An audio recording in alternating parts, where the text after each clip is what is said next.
हाँ सर। कौन से सर है? सर का नाम क्या है? सर का नाम अशोक सर था। अच्छा, क्या बोला था अशोक सर ने? अशोक सर बहुत ही बुरे सर थे। क्या कहते थे?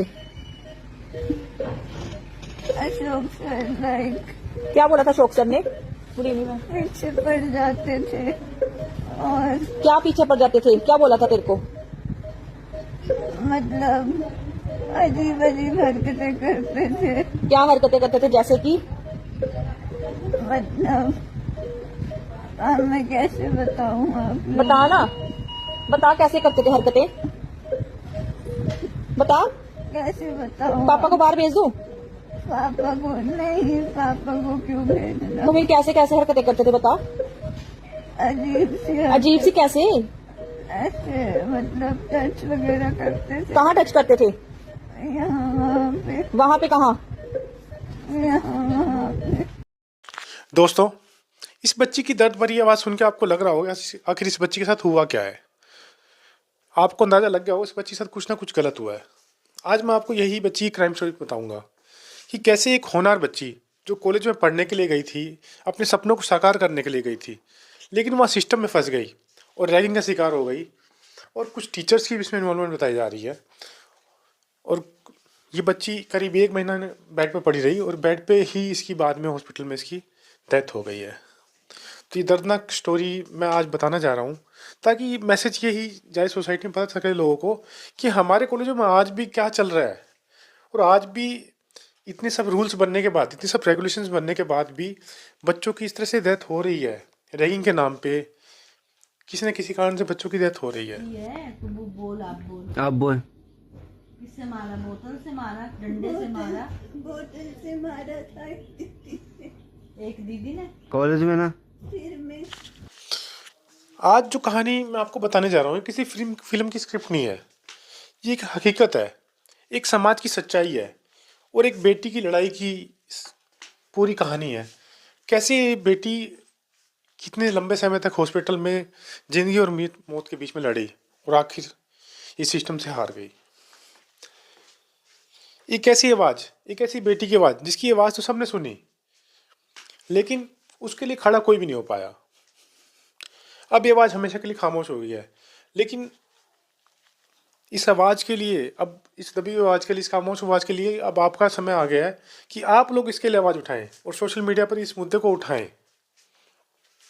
दोस्तों, कहानी की शुरुआत होती है हिमाचल की खूबसूरत वादियाँ हैं। यहाँ पे एक धर्मशाला जगह है, काफ़ी अच्छी जगह और काफ़ी फेमस जगह है। यहाँ पर लोग अक्सर सुकून ढूंढने के लिए आते हैं। इसी शहर में एक 19 साल की बेटी रहती थी। उसका एक छोटा सा परिवार था। जैसे हर बच्चे अपने दिमाग में छोटे छोटे सपने, बड़े बड़े सपने लेके घूमता है, वैसे इस बच्ची के दिमाग में भी सपने थे। उसने सोचा था कि मैं पढ़ लिख जाऊंगी तो अपने सारे एम्बिशंस को पूरा कर लूंगी और एक दिन बहुत बड़ी अफसर बनूंगी। पढ़ लिख कर कुछ बनने की उसके मन में चाह थी। इसी को पूरा करने के लिए वो गवर्नमेंट डिग्री कॉलेज है धर्मशाला का, वहाँ पे ये बच्ची एडमिशन ले लेती है। 19 साल की ये लड़की, लेकिन इसको पता नहीं था कि जिस कॉलेज में वो अपना भविष्य बनाने के लिए जा रही है, जिसे वो समझ रही है कि उसका भविष्य है, शायद वो उसके अंत की शुरुआत है। और यहीं से इसकी डरावनी शुरुआत होती है, इस कहानी की डरावनी शुरुआत होती है दोस्तों। यहीं से कहानी, उसकी ज़िंदगी की कहानी जो है अंधेरे में जाने लगती है। कॉलेज के जो कुछ सीनियर्स, शुरू में तो सब कुछ ठीक चल रहा था, लेकिन कुछ समय बाद जो कॉलेज के कुछ सीनियर छात्र जो थे और जो छात्राएं वहाँ पे, जो छात्राएं वहाँ पे गर्ल्स कॉलेज था, तो वहाँ पे जो छात्राएं थी वहाँ पे, और ऐसे शख्स जो अपने आप को कहता था कि मैं प्रोफेसर हूँ यहाँ का, ये सब लोग इसका शारीरिक शोषण करने ले आते हैं और इसका उत्पीड़न करने ले जाते हैं। पीड़िता के बयान के मुताबिक इसको रैगिंग का शिकार बनाया गया, उसके बाल काटे गए, उसे धमकियाँ दी गई, उसके साथ मारपीट की गई। और बाद में एक और डरावना सच्चाई आई, एक ऐसा आरोप जिसने सबको हिला दिया। ये कहा गया इस बच्ची के साथ गलत हरकत भी करी गई। और गलत हरकत किसने करी, आप जान के सोच के हैरान रह जाएंगे। ये गलत हरकत करी उसी के प्रोफेसर ने, जो अपने आप को प्रोफेसर बता रहा था। उसी आदमी ने इसके साथ गंदी और गलत हरकतें करी। ये बच्ची डरी हुई थी, सहमी हुई थी, लेकिन फिर भी चुप थी। क्यों? क्योंकि हमारे समाज में अब भी बेटियों के लिए यही सिखाया जाता है, बेटियों को हमेशा चुप रहो, नहीं तो बदनामी हो जाएगी। इसी डर से बच्ची चुप रही। अब बच्ची की हालत जब ज़्यादा बिगड़ने लगी तो बच्ची को हॉस्पिटल ले जाया गया और यहीं पर इस बच्ची का एक वीडियो रिकॉर्ड किया गया और यहीं से निकल के आया सबसे डरावना हिस्सा जो अब तक सामने नहीं आया था। उस वीडियो में बच्ची रोते हुए बताती है कि कैसे एक प्रोफेसर उसे गलत तरीके से छूता था, उससे गलत हरकतें करता था, लेकिन सब शांत रहे, किसी ने उसके लिए आवाज़ नहीं उठाई, सब उससे दूर हटते गए। कैसे वो हर दिन डर के साए में जीती थी और कॉलेज जाने के नाम से वो डरने लगी थी। ये वीडियो आने के बाद NDTV, टाइम्स ऑफ इंडिया, बड़े बड़े न्यूज़पेपर, सोशल मीडिया, इंस्टाग्राम, सब पे ये वीडियो वायरल हो गया। हर जगह, हर मीडिया प्लेटफॉर्म पे यही बात होने लगी, आखिर इस बच्चे के साथ कैसे हुआ और क्या हुआ। लेकिन सोचिए, अगर वीडियो पहले सामने आ जाता और अगर इस बच्ची को पहले सुन लिया जाता तो शायद ये कहानी आज बनाने की जरूरत नहीं पड़ती। शायद इस बच्ची को न्याय मिल चुका होता और आज कल्प्रिट्स जेल के अंदर होते और ये बच्ची आज जिंदा बच चुकी होती। दोस्तों, डर, मानसिक तनाव, लगातार धमकियां, ये सब उस बच्ची को घेर चुकी थी। वो बच्ची बाहर से लग रही थी कि शायद वो ठीक है, लेकिन अंदर से वो पूरी तरह टूट चुकी थी। अरे डर, तनाव और जो धमकियां मिल रही थी उस बच्ची से के ऊपर नेगेटिव इम्पैक्ट किया। उसकी बॉडी पूरी तरह से अंदर से टूट चुकी थी और बच्ची अब संघर्ष की दुनिया से बाहर निकल के अब हार की तरफ जा रही थी। अब धीरे धीरे इस बच्ची की तबीयत बिगड़ने लगी और उसे 1 नहीं 2 नहीं बताया जाता है कि 7 हॉस्पिटल में इस बच्ची को एडमिट कराया गया। बार बार इसे रेफर किया गया कि इसकी तबीयत खराब है और कोई भी हॉस्पिटल इसको अच्छे से ट्रीट नहीं कर पा रहा था। लेकिन 26 दिसंबर 2025 को ये बच्ची जिंदगी की जंग हार गई। एक ऐसी बेटी, एक ऐसी छात्रा जो हमेशा के लिए अपने परिवार वालों को छोड़ गई और पीछे सवाल छोड़ गई, क्या सिस्टम के फेलियर की वजह से इसकी डेथ हुई, या फिर सही समय पर आवाज़ ना उठाने के कारण, या फिर रूल्स एंड रेगुलेशन का सही जगह पर इम्प्लीमेंटेशन ना होने के कारण इसकी डेथ हुई है। दोस्तों, यह एक सवाल उठता है, क्या हमारी व्यवस्था को किसी भी मौत का इंतजार रहता है? क्या हमारी मीडिया, क्या हमारी सरकार और क्या हमारा सिस्टम तभी जागता है जब किसी की डेथ हो जाती है, या कोई एक नादान बच्चा, एक कम उम्र का बच्चा जब दुनिया छोड़ जाता है, तभी इनको सबको नींद जागती है इनकी।